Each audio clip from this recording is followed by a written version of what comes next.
You're listening to TED Health. I'm Elise Hu. One of the scariest things for me as a parent was the time my 8-month-old got pneumonia because, it's so hard to see a baby coughing and struggling to breathe. I wish I would have understood pneumonia better back then.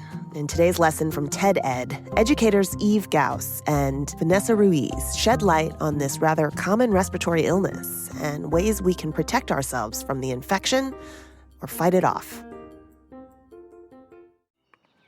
Every time you breathe in, air travels down the trachea through a series of channels called bronchi and finally reaches little clusters of air sacs called alveoli.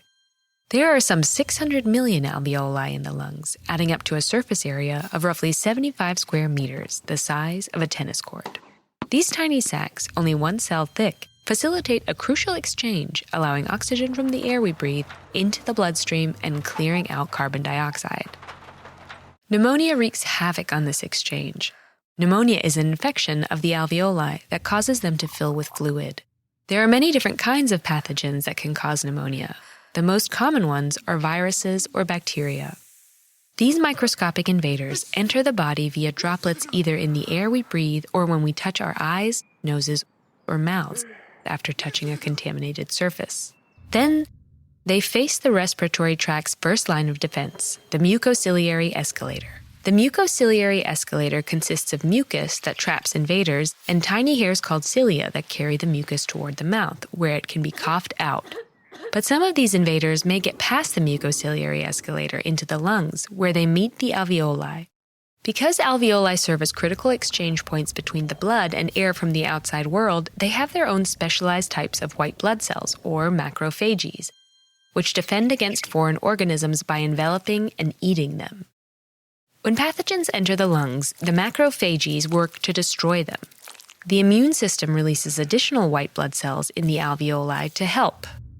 As these immune cells fight the pathogens, they generate inflammation and fluid as a byproduct of the inflammation. When this fluid builds up, it makes gas exchange inside the alveoli much more difficult. As the level of carbon dioxide in the bloodstream begins to rise, the body breathes more quickly.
To try to clear it out and get more oxygen in.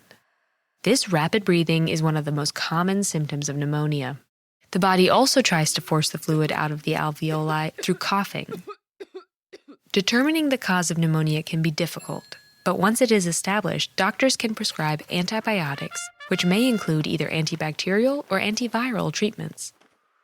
Treatment with antibiotics helps the body get the infection under control. As the pathogen is cleared out, the body gradually expels or absorbs fluid and dead cells. The worst symptoms typically fade out in about a week, though full recovery may take as long as a month. Otherwise healthy adults can often manage pneumonia at home, but for some groups, pneumonia can be a lot more severe, requiring hospitalization and oxygen, artificial ventilation, or other supportive measures while the body fights the infection. Smoking damages the cilia, making them less able to clear even the normal amount of mucus and secretions, let alone the increased volume associated with pneumonia. Genetic and autoimmune disorders can make someone more susceptible to pathogens that can cause pneumonia.